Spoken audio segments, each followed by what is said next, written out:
हम तस्लीम करते हैं हमें फुर्सत नहीं मिलती, मगर जब याद करते हैं ज़माने भूल जाते हैं। अस्सलाम वालेकुम।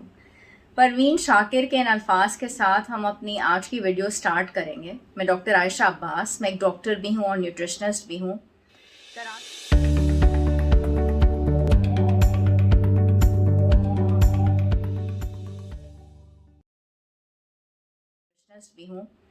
कराची में मैं काफ़ी अरसे से अपने क्लिनिक्स कर रही हूँ, गुलशन में, बहादराबाद में और क्लिफ्टन में। लेकिन ऑनलाइन क्लिनिक्स भी मैं करती हूँ और बहुत सारे लोगों को इसके बारे में पता है। जिन लोगों को नहीं पता तो मैंने कहा कि मैं अपना एक ब्रीफ इंट्रोडक्शन दे दूँ।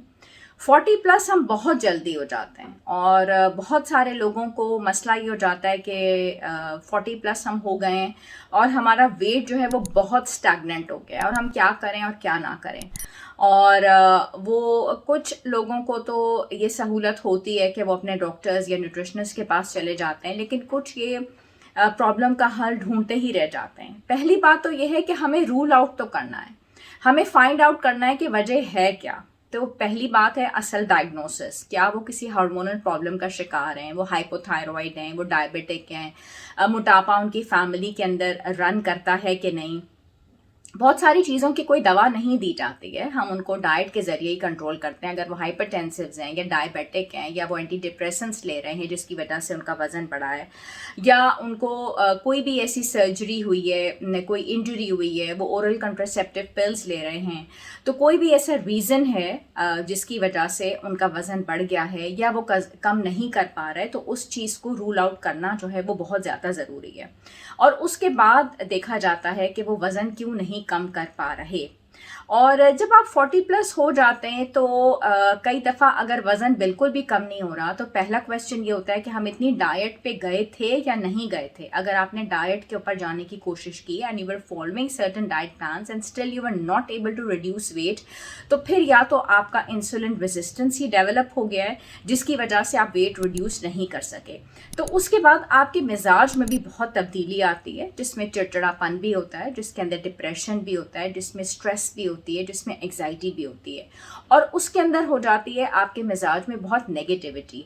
तो पहली चीज़ तो यह है कि अपने मिजाज पे काबू पाना और उसको पॉजिटिविटी के ज़रिए कंट्रोल करना। तो फीलिंग ऑफ ग्रैटिट्यूड आपके अंदर लेके आना बहुत ज़्यादा इंपॉर्टेंट है, विच इज़ पॉजिटिविटी, यानी कि ग्रेटफुलनेस, हर चीज़ पे शुक्रगुजारी की कैफियत लेके आना। मैंने अपनी कुछ पुरानी वीडियोज़ में भी, जिसके लिंक्स मैं आपसे शेयर भी करती हूँ या शेयर भी हो रहे होंगे, कि जब आप उसको लेके आते हैं तो आपका जो ब्रेन का एरिया है जिसको बोलते हैं हाइपोथैलेमस, वो खुद ब खुद एक्टिवेट होता है और आपके अंदर एक प्लेजरेबल फीलिंग जो है वो आप महसूस कर सकते हैं। हर चीज़ आपको खुद ब खुद अच्छी लगने लगती है। फिर आपके अंदर अपनी ज़िंदगी गुजारने के लिए आपकी क़ुव्वत मुदाफ़त बहुत बेहतर होती है। जब आपका इम्यून सिस्टम बेहतर होता है तो आपका वेट लॉस खुद ब खुद होता है। आपके जहन में आइडियाज़ बहुत ज़बरदस्त आने लग जाते हैं कि अब मैं ये कर लूँ, ये ना कर लूँ। काम करने की सलाहियत बहुत बेहतर होती है। तो ये अपनी एक छोटी सी डायरी बनाइए और रोज़ाना वो चंद पॉइंट्स लिखिए कि इन किन चीज़ों के लिए मुझे बहुत शुक्रगुजार हो जाना चाहिए।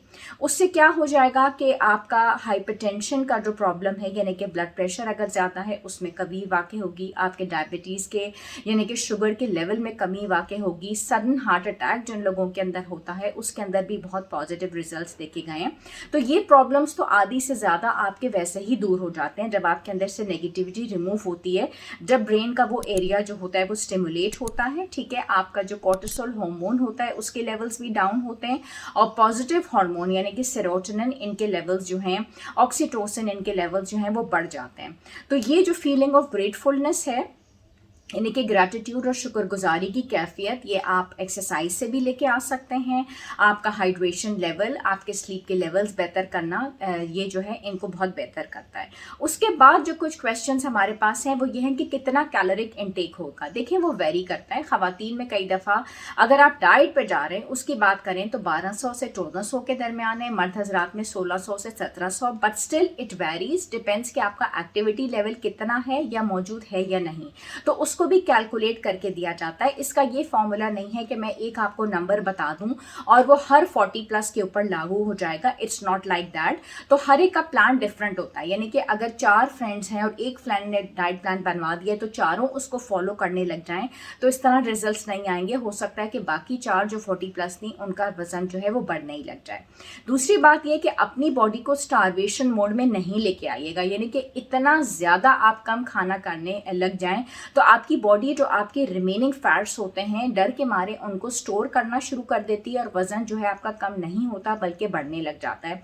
तो बैलेंस डाइट पे जाइएगा, यानी कि मुतवाजन ग़िज़ा, carbohydrates, proteins, fats, beans, lentils, fruits, vegetables, सबको पोर्शन कंट्रोल के साथ और माइंडफुल ईटिंग के साथ थोड़ा थोड़ा आपको सबको खाना है।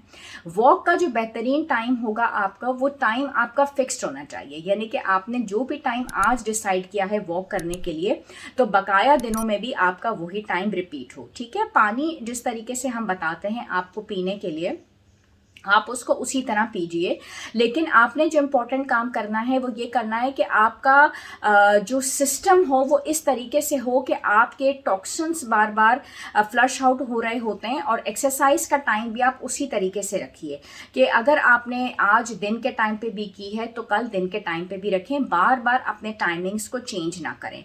अच्छा, दूसरा एक और क्वेश्चन बहुत ज़्यादा होता है कि मेरा जो है वो चीट डे कौन सा होगा और हफ्ते का कौन सा दिन है डॉक्टर आयशा जो कि मेरा चीट डे है। तो चीट डे हर हफ्ते नहीं होता। अगर आप डाइट के ऊपर जा रहे हैं हमारे साथ तो फिर चीट मील होता है, और वो भी डाइटिंग के सूरत में या लाइफस्टाइल चेंज के सूरत में हर हफ्ते नहीं होता, 2 हफ्ते के बाद चीट मील होता है। तो चीट डे का जो कॉन्सेप्ट है वो नहीं होता, that is always a cheat meal. ये कुछ पॉइंट्स होते हैं जो 40+ के बाद बहुत इंपॉर्टेंट होते हैं। और दूसरी बात इंपॉर्टेंट ये है कि डिनर के फौरन बाद आपको जाके सोना नहीं होता। There has to be a gap, यानी कि आपने डिनर के बाद एक्सरसाइज भी की जा सकती है, आप अपना थोड़ा सा एक्टिविटी लेवल भी बढ़ाइए। यही जो मैंने आपको बताया कि फीलिंग ऑफ ग्रेटफुलनेस है या थैंकफुलनेस है, ये तमाम तर चीज़ें आपने रखी। 25 मिनट्स की एक्सरसाइज का टाइम है वो भी किया जा सकता है। और जितने भी लोगों ने 40+ के बाद अगर फैशन डाइट्स की तरफ गए, एप्पल डाइट थी या कैबेज सूप डाइट थी या उसमें बिल्कुल प्रोटीन डाइट्स की तरफ गए या उसमें कीटो डाइट की तरफ गए, तो उसमें क्या हुआ कि उनका वाटर लॉस हुआ, वक्ती तौर पे थोड़ा वेट रिडक्शन की तरफ हो गए, लेकिन वो तमाम तर जो वेट था वो दोबारा वापस आ गया।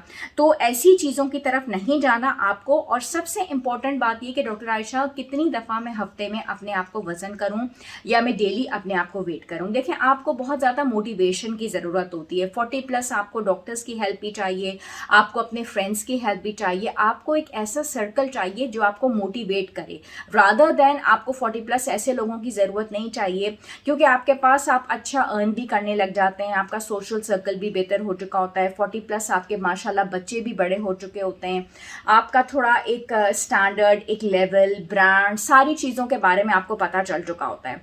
तो इस वक्त आपके अंदर इतना सेंस आ चुका होता है, ऐसे अच्छे लोगों में उठना बैठना शुरू करें जो कि आपको अवेयरनेस दें कि इस डॉक्टर के पास जाके अपने ब्लड टेस्ट करवाओ, अपना प्रॉपर डायग्नोसिस करवाओ, रादर दैन ऐसे लोगों में उठना बैठना कि कोई बात नहीं, अगर तुम्हारा वजन बढ़ा हुआ है तो क्या हुआ, आज भी खा लो, कल भी खा लो, तो वो आपको गलत ट्रैक की तरफ लेके जा रहे हैं। तो ऐसे लोगों के साथ उठना बैठना इस एज ग्रुप में स्टार्ट करें जो आपको प्रॉपर अल्लाह रसूल की तरफ भी लेके जाएं, जो नमाज रोज़े की तरफ भी गाइड करें, रूहानियत की तरफ भी लेके जाएं, पॉजिटिविटी की तरफ भी लेके जाएं, मेडिटेशन की तरफ भी गाइड करें, पॉजिटिविटी की तरफ भी और शुक्रगुजारी की तरफ भी। ये तमाम स्टेप्स आपके अंदर से नेगेटिविटी भी हटाएंगे और आपका एक प्रॉपर पैटर्न भी सेट हो जाएगा।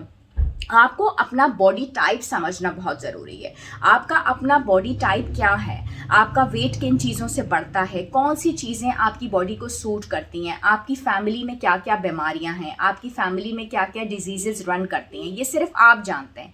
आपके वो तमाम फ्रेंड्स या वो तमाम लोग जो 40+ थे उनकी सबकी स्टोरीज डिफरेंट हैं, उन सब के लाइफ स्टाइल्स डिफरेंट हैं। तो आपको वो तमाम चीज़ें नहीं देखनी, आपने अपने आप को समझना है, अपने आप को जानना है। तो इन तमाम तर चीज़ों चीज़ों को आपने नोट डाउन करना है, इन तमाम तर चीज़ों की आप लिस्ट बना लीजिए और उसके बाद उस पैटर्न पे आप लेके चलिए, ठीक है। और early to bed early to rise, ठीक है, makes you healthy wealthy and wise, इन तमाम तर चीज़ों को आप लेके चलें। और यस, आप चपाती का इस्तेमाल लंच में भी कर सकते हैं, डिनर में भी कर सकते हैं। 1 कप ऑफ बॉइल्ड राइस का इस्तेमाल भी लंच और डिनर में किया जा सकता है। योगर्ट का इस्तेमाल वंस अ डे ज़रूर हो सकता है। 1 कप ऑफ मिल्क का इस्तेमाल हो सकता है। बोल ऑफ सैलेड का इस्तेमाल हो सकता है।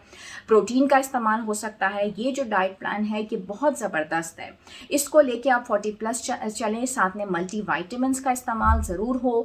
डाइट प्लान जो है वो इस तरह से हो आपका कि उसमें ब्लड टेस्ट आपके ज़रूर हों, तो इस तरह से आपको कोई प्रॉब्लम भी नहीं होगी और इंशाल्लाह आप बिल्कुल फिट और ज़बरदस्त रहेंगे even after 40+। Thank you so much.